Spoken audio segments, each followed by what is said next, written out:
This week, thresholds and transformation, the power of performance, and the emotional weight of missing a plane. From 64 minutes and 18 seconds to 76 minutes and 57 seconds of Before Sunset, this is episode 19 of Don't You Know Me By Now. Did you show up in Vienna that December? And it's obvious to him that time is a lie. Memory's a wonderful thing if you don't have to deal with the past. If we didn't suffer, we wouldn't learn a thing. Do I look any different? I might have given up on the whole idea of romantic love. Maybe. Don't you know me? You are gonna miss that plane. Don't you know me by now? You know, I like this film, but it's a real shame that it ends so poorly. We have already spoiled this and said several times that it's one of the best endings in like all of cinema history.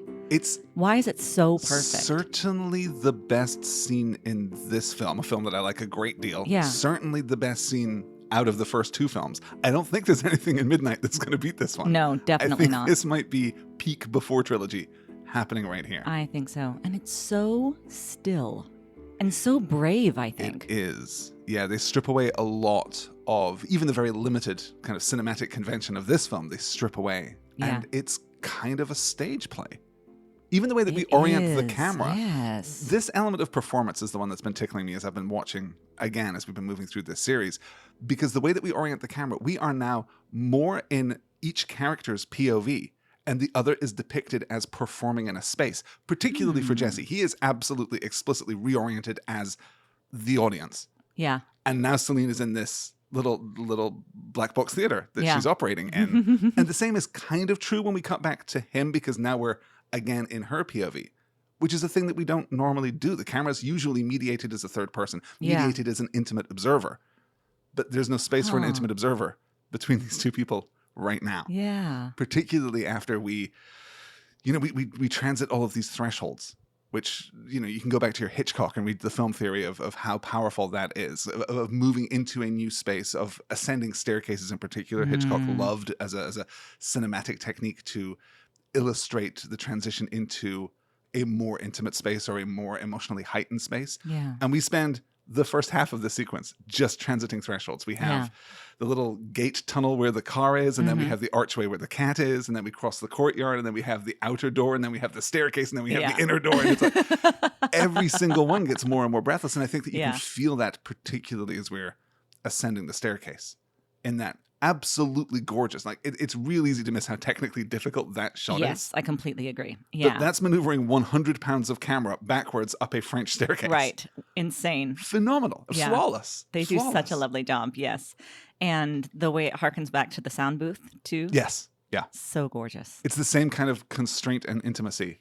Mm-hmm. But now we're moving forward together instead of being Yes. isolated in this moment of time. God, I just, this is so good. It's just, like my critical faculties start to break down Yeah. because underlying all of this, underlying all the analysis that you can do is just, this rules. This Yeah. is so good.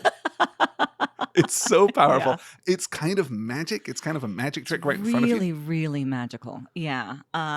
It's the one thing good I have to say about the cat, because I'm not a cat person, obviously. But that little bit of magic of this like extra, I don't know, like little woodland creature that seems to come out, Yeah. I don't know exactly how to put it, but it makes her whole space such a fairy space. Like all of the ivy and all This of set design. the set design is unparalleled. I've It's never seen unmatched. anything like it. Do you have any information on it? I was really curious. Nope.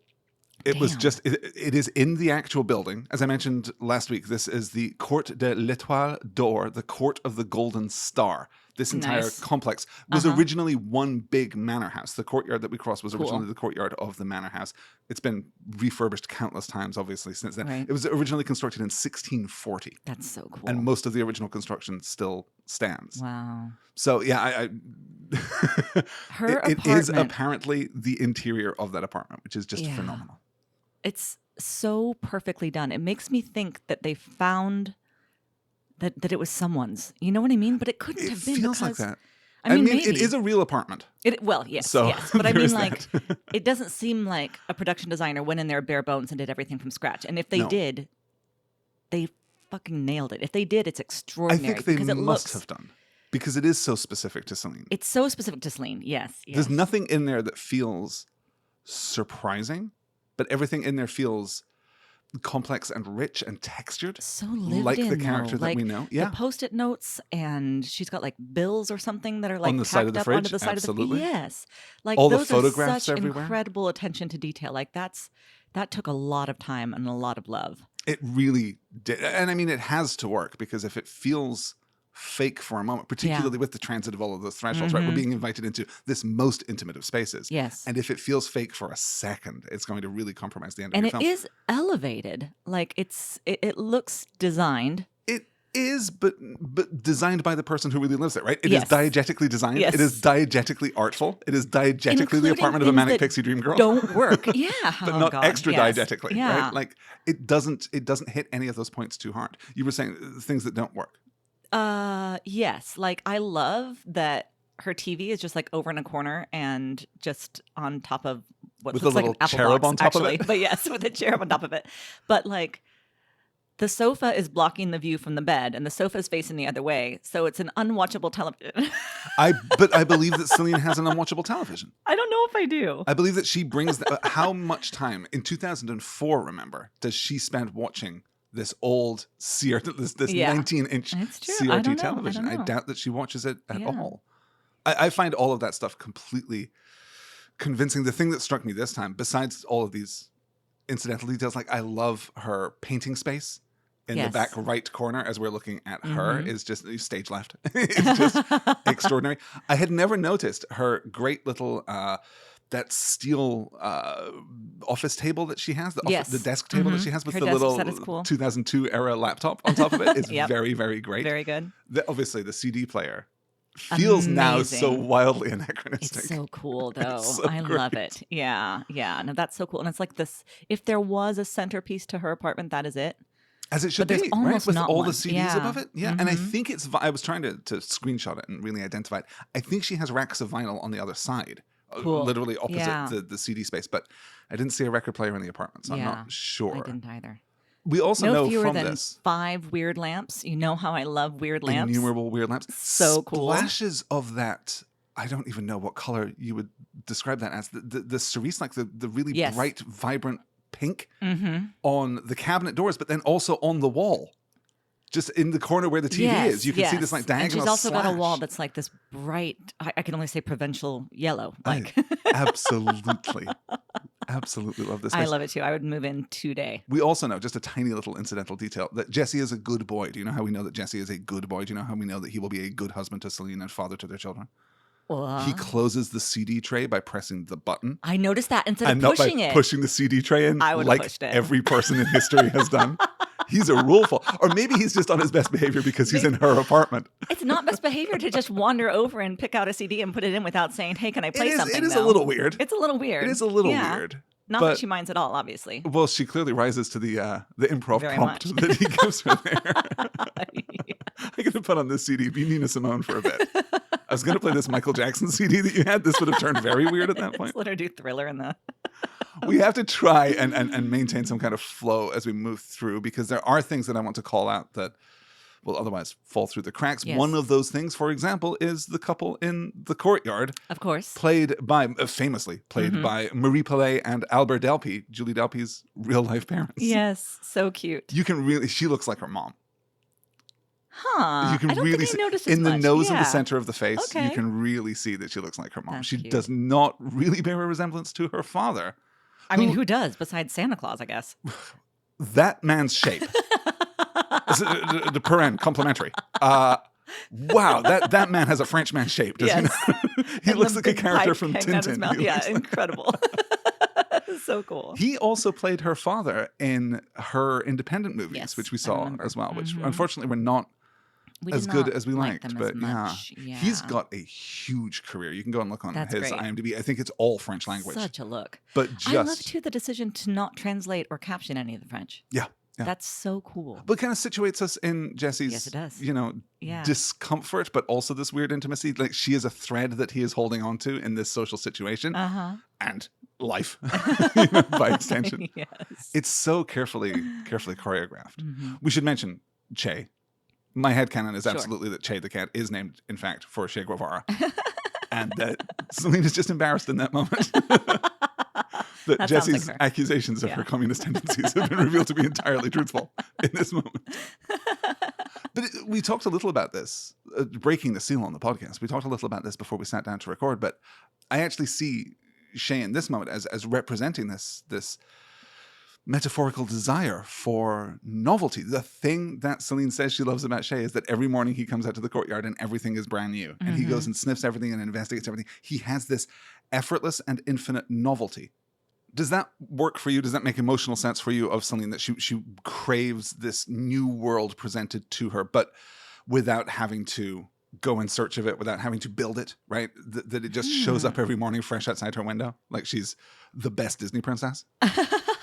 I don't know. I see her working very hard to build that. Like the job that she has now, where she's, what is she doing again? Is it something? This is now weeks ago that we Yeah, watched of the course. beginning But of the film. Political But- advocacy. Right. yes. Yeah. Yeah. But that is kind of inherently and necessarily a job that is fragmented. You are going to move from position to position, from subject to subject, from argument to argument yeah. fairly frequently.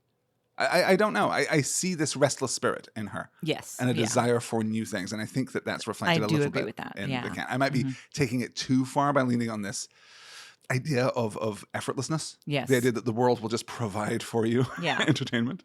But yeah, I think that there's definitely something about, and the idea of, naivete that we've been talking about as we've been moving through this entire film, this idea that for Celine sometimes and for Jesse sometimes, naivete is actually an admirable quality. Yeah. Virtuous. That you can for enter sure. into the world new and be refreshed, be restored by it. Mm-hmm. And it's a fascinating reflection on her character that works beautifully alongside the unexpected intimacy of, no, I am a person with an apartment and a pet that you didn't know about because you never asked. Sure. Yeah. Like, as we move through these gateways into her sanctum, into her most inner space, we're learning more about her and kind of completing her as a person. It stands as an interesting counterpoint to this idea that she has been distilled by the novel into something like a manic pixie dream girl.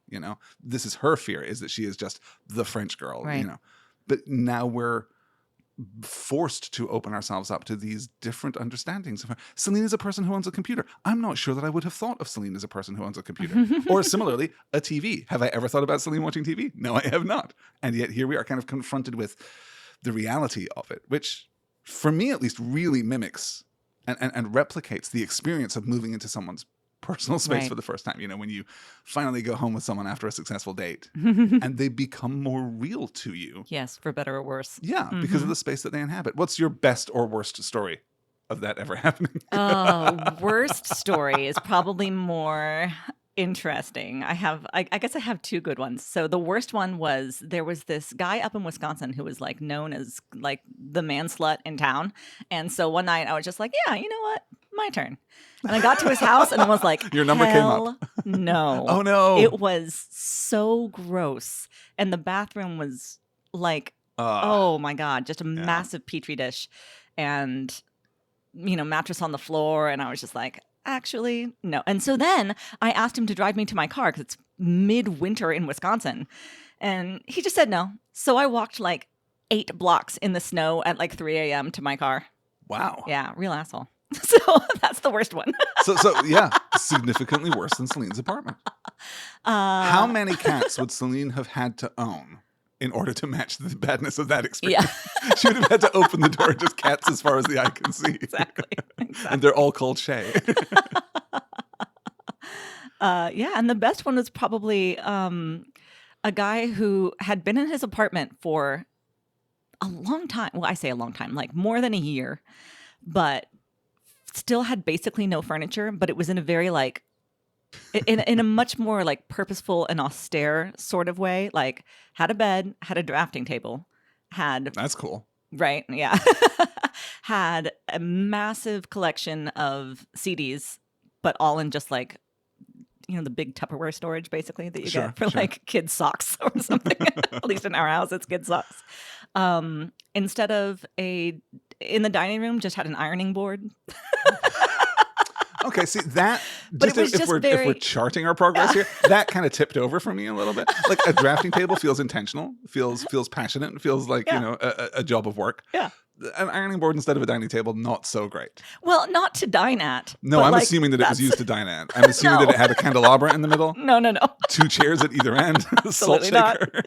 It was just, here's some extra space. This is where I'm going to iron my shirt while I have my coffee in the morning. Yeah. So, but now it's your turn. What about you? What was your best and worst, or best or worst? Well, you know, as a gentleman, I have hosted far more often than I have been a guest in the homes of others. The worst was not even terribly bad, but it was absolutely a version of that mattress on the floor, duvet with no cover, pillows with no cover. Just Oh, like this. yikes. Yeah. And in fairness, the signs were there. Like everything about this girl had told me that this was exactly what it was going to be. Yep. And then weirdly, boy band posters on the wall, like proper posters, but not in frames, you know, like blue tacked boy band posters on the wall that were weirdly anachronistic, like early Ooh. 90s, where she would have been too young to like those bands back then. You know what I mean? The kind of Huh. just blue tacked to the, yeah, a strange. Weird. Yeah, she turned out to be into weird music, as I recall. She had grown up on the west coast of Scotland and had just, you know, in the absence of other pop culture, had just kind of inherited a lot of her parents' taste for music. Yeah. So she had like weird old man taste in like traditional Scottish country music. You know what I mean? I Yeah. haven't thought about that in years. That is probably the worst one, and by no means disastrous. But yes, I never had an animal interaction. I think, as far as I can recall, or like a surprising animal interaction Mhm. under those circumstances. But yeah, I mean, it's a minefield. The things we do in pursuit of sex. Exactly. A powerful subtext for this entire podcast series. Speaking of which, I wanted to address very briefly before we get into the meat of this reading, but this moment right at the beginning when she gets out of the car and hugs him and holds Oh him. my God. The look on his face as he is like genuinely struck by this intimacy. It is, of course, one of the famous facts that everyone knows about Before Sunset, that the two do not kiss Yeah. in the course of the film, which arguably makes it just all the more powerful. But the intimacy of this embrace, Yeah. and then her repeating that line about dissolving into molecules, And him his- saying, "How am I doing?" Oh, really powerful. so powerful. Just a so really great beautiful. moment. Just heartbreaking. Yeah. It's a gorgeous moment. Then we get all of these transitions. We get all of these insights, these glimpses, these moments. You know, the fact that these people who share her apartment building are throwing a party, that she's going to be there in 10 minutes. So So she calls back cute. down. You know, like, Yeah. she's going to be there. She has this life that exists outside of him that we don't Mhm. really have a sense of.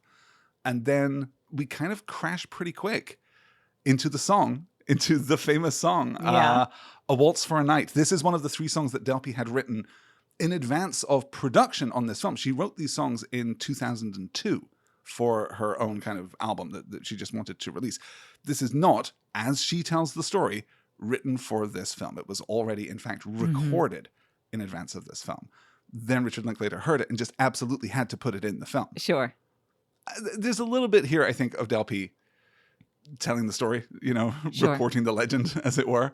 But apparently, the inclusion of the name Jessie in the song is authentic and was a different Jessie in her real life. That seems wild. It does, doesn't it? Wow. Yeah. But she absolutely maintains that in every interview. I was reading in a 2004 IGN interview with Delpy right as the movie was coming out, Wow. because IGN was interviewing Julie Delpy in 2004. What is for some- IGN? I It's don't a know. gaming website. I don't, Sorry. presumably it was one of their Okay. intermittent attempts to be more than a gaming website Yeah. and failing to do that. But they absolutely, interview her and talk about her music career. Wow. It's a really great song. It does everything that it needs to do to support her voice, to Yes. support her, really elemental guitar playing, we'll yes. say. I'm a sucker for a waltz too, every time. It's just perfect. Yeah. It's just perfect. It's beautiful. And again, being in this 2-shot almost POV composition throughout it is just really good. And that they do it basically start to finish. How many minutes of singing do we have? It's like up to 2.5. some- Yeah. It's not as long as it feels when you're in the moment, but yeah. I remember very clearly the first time I watched the movie and getting to this portion and just being absolutely mesmerized Yeah. and not wanting it to end, but also like hearing everything unfold and that. Oh God, it's incredible. It is. I have seen not even criticism, but commentary online that the end of the song could be the end of the film and it would deliver a very similar emotional punch. Oh, I It like would- how it all kind of drags out, how he doesn't want to say goodbye, how he just keeps on finding ways to make the moment last longer. I think it's great. Yeah. No, I like Yeah. it too. But I And also, God, I can't lose that last line. Baby, you are going to miss that plane. I know. It's perfect. we've got to talk about Nina Simone Yes. because what I a- know basically what a nothing about Nina strange Simone. and Everything I know outsized about Nina influence. Simone is essentially this film. Yeah. And sometimes other films when she gets brought up and I hear her music a little bit. But I don't think I've ever just like sought it out myself. Yeah, And just if you showed me a picture of her, I'm quite certain I wouldn't one know. of the most like influential performers and artists of the 20th century, I think. amazing. Just a really powerful and compelling voice and presence. Dr. Nina Simone, born in 1933 in South Carolina. We'll get to that in just a minute. Okay. Yes. She starts playing classical music and church music on piano. She gives her first recital at the age of 12. Her community then raises enough money to send her to a very prestigious local high school. Amazing. And then her family relocates to Philadelphia because she's supposed to attend the Curtis Institute of Music, but her application is denied because of racism. And that Awful. kind of strands the family in Philadelphia, Oh my just a God. long way from their roots, a long way from their Yeah. extended family. It's a really tough time. In part to help support her family, she begins playing piano in a cocktail bar Sweet. where she changes her name to Nina I was going Simone to say Nina Simone is a great fucking name. to so protect there's- her identity because her mother would not have liked her playing in a cocktail bar. Oh. So it's a complicated story even then. Yes. In 1958, at the age of 25, she releases her first single and her first album, Little Blue Girl. So far, so good. She's kind of making it on her own. Mhm. But this is a very complex and tempestuous time Yes. in American politics. In For a 1963, change. Simone records the song Mississippi Goddamn in response to a racially motivated murder Mm-hmm. and the racially motivated bombing of a black church in Birmingham, Alabama. And it becomes this phenomenon. It becomes this lightning rod, this major spark that contributes to the blaze of the civil rights movement that really begins in the following Wow. year. She attends the Selma Montgomery March. She publicly voices support for Malcolm X. And the rest of her career is this combination of high artistry and this like political dissidence. Like she just continues to speak of opposition and of revolution and of the desperate need for equality. She wrote in her autobiography, quote, "I felt more alive then than I feel now because I was needed and I could sing something to help my people." Wow. So that's absolutely how she sees herself through this period of her career. And this is when, through the 1970s, she earns 2 honorary doctorates in music and prefers/insists to be addressed professionally as Dr. Nina Simone. That's so cool. In 2021, she is ranked as the 21st best singer of all time by Rolling Stone magazine, in between Adele at number 22 and Marvin Gaye at 20. In the paragraph accompanying that ranking, writer Corey Grow, he's writing about the influence of Feeling Good, right? Popularized by Nina Simone. Oh, Just yeah. like one of her all-time, one of the things that made like the biggest impression on Yeah, all of yeah. pop culture. When he's writing about that song, he writes, quote, "Anyone who's ever heard it knows how she felt too. The euphoria pulsing through her voice spoke for itself. Simone could channel every facet of lived experience." Cool. Which, true, checks Yeah, out, actually. yeah. I also don't think that it's undue to credit, at least in part, to Nina Simone, a shift in the popular American imaginary concerning the music of people of color. In that same Rolling Stone list, the entire top 10 are people of color, which I think That's is amazing. Yeah. phenomenal, quite frankly. That makes the first person who is not and this is indefensible, quite frankly. Like this might jeopardize your respect for the entire list. But the first person who is not a person of color is at number 12, and it is John Lennon. Which, Oh. no. As a Yeah. songwriter, As a- Lennon had yeah. some juice, but as a singer, anyway. Interesting. Yeah. It's hard to not put a Beatle on the list somewhere just because of their influence. But yeah, I hear what Yeah, you're but saying. if you're It's not For really. singers, though? Yeah, I'm not yeah, sure I'm about not that sure either. at all. Yes. That makes the top 10. Al Green, Otis Redding, Beyonce, Stevie Wonder, Ray Charles, Mariah Carey, Billie Holiday, Sam Cooke, Whitney Houston, and Aretha Franklin, which is a Which- pretty That's fantastic a pretty list stellar list. Yeah. as it goes. I will link to that list, of course, in Mhm. the show notes. The thing that I didn't know about Nina Simone is that she relocates to Europe in the 1980s. She moves to the Netherlands in 88 and then moves Ooh. again to southern France in 1993 and kind of becomes a passionate Francophile, which That- explains okay, in yeah. part her huge popularity in France. Sure. And why Celine was able to see her in concert twice. Yeah, exactly. okay. And also she has this very sad Mm-hmm. temporal relevance to this film because she dies in April of 2003 at the age of 70, weeks before production begins on this film. So Wow. her So it is loss very fresh. is very fresh. Yeah. It's very new. It sounds like that when Jesse says, I can't believe she's gone. Yeah. Yeah. Just to kind of put some tragic terminal punctuation on her life, 2 days before her death, she learned that the Curtis Institute of Music in Philadelphia, which had rejected Yeah. her application, planned on awarding her a third honorary doctorate in music. Well, too late, motherfuckers. Exactly. As I'm sure she would have said and As thought I'm of sure herself. she would have said.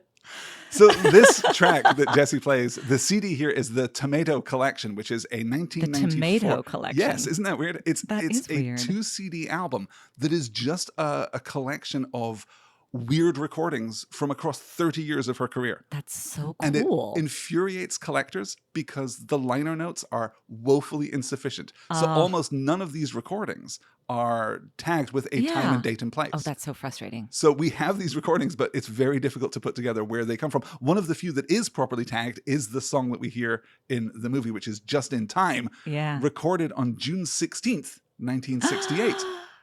That's amazing. Exactly. Because June 16th, of course, is the day that Jessie and Celine meet Yeah. in Vienna. I said it as a joke before when we were talking about Henri IV, when we were talking Yeah. about Henry being 4 and they meet at numerology is There's real in the numerology. world of Richard Linklater. Clearly, demonstrably true.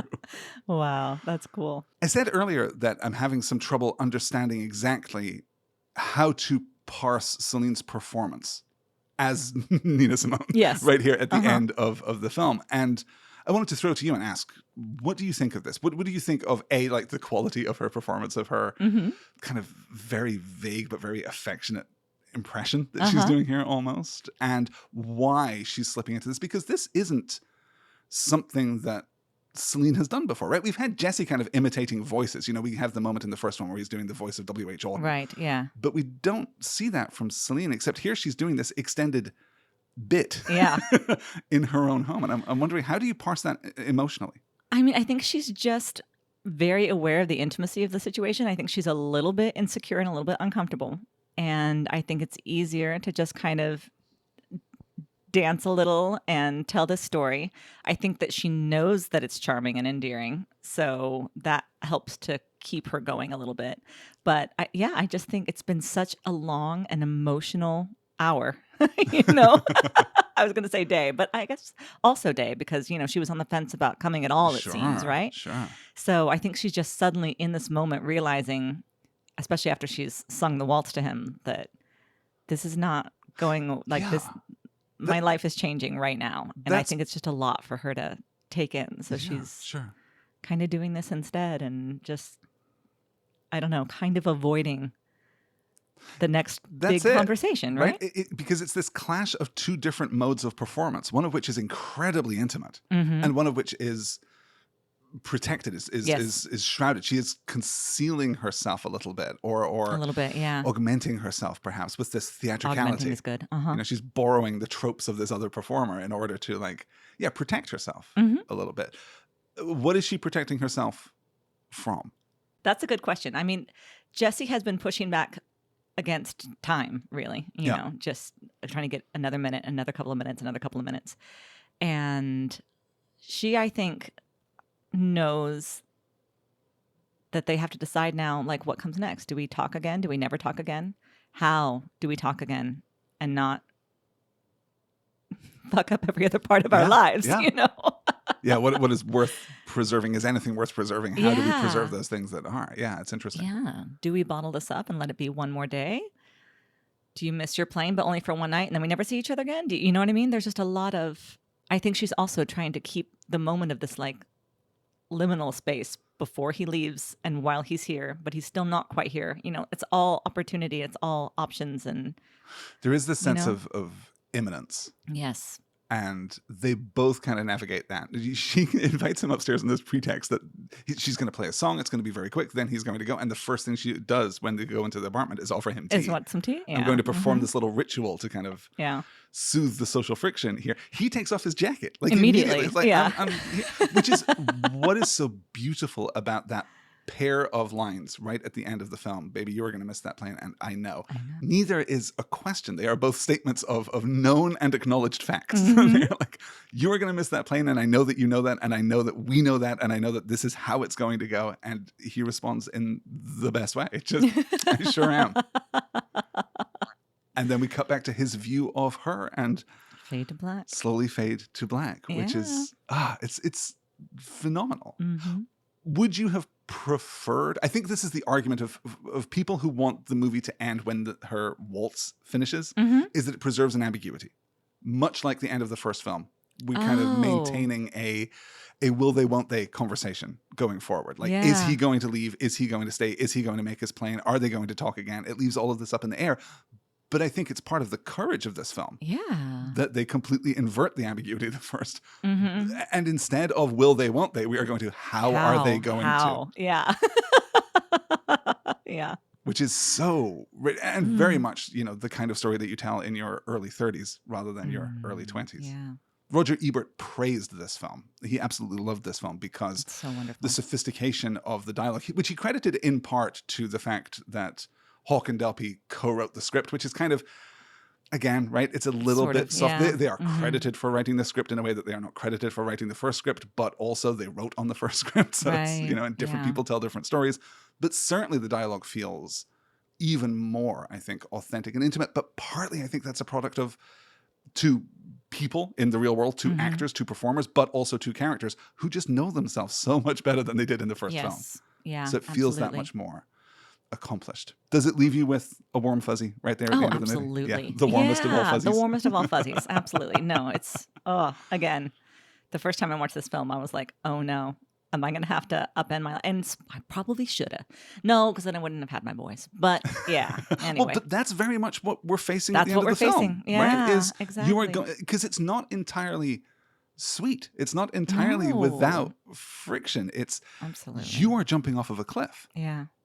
and you're jumping together. So maybe there's a magic in Yeah. that, but you are jumping off of a cliff. And there's going to be collateral damage. There is. Yeah. There's no way As to know. we will as we revisit will find in out. the third Yeah. film. I think that is going to do it for this episode of Don't You Know Me By Now. Next week, we're going to do the closing credits of Before Mhm. Sunset, and we're going to wrap up some thoughts, and we're going to listen to some more Julie Delpy music, I guess, as we Uh-huh. move through those credits. Right. And then the following week, we are going to begin Before Midnight with the first 6 minutes of the movie, everything until we leave the airport. That's our first Yes. clip Makes sense. for Before Midnight. Some long readings. I have updated our production schedule, the link to Mhm. which is in the show notes with the actual timestamps for Midnight. Cool. There are some long readings. We're going to do like a couple of 15-minute readings Mm. in the middle of that film because there's no other way of subdividing it. So it's going to be a little bit more challenging to move through and certainly more challenging to understand emotionally. I think we find our heroes in a very complicated space as we Yes. start that film. But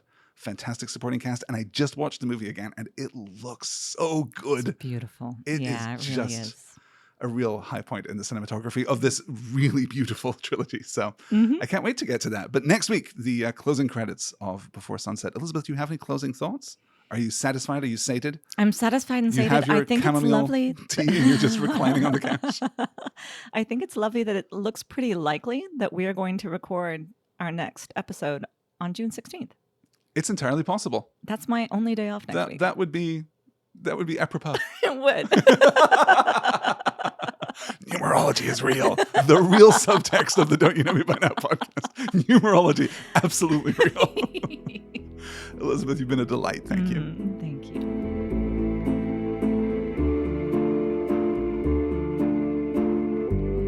Don't You Know Me By Now is a Next Word production. You can support the show, join our community of listeners, and get access to bonus episodes and lots more by visiting patreon.com/nextword. You can find show notes and other episodes at knowmepod.com. That's knowpod.com. And you can reach us at knowmepod on Instagram, Blue Sky, and YouTube. Thanks for listening.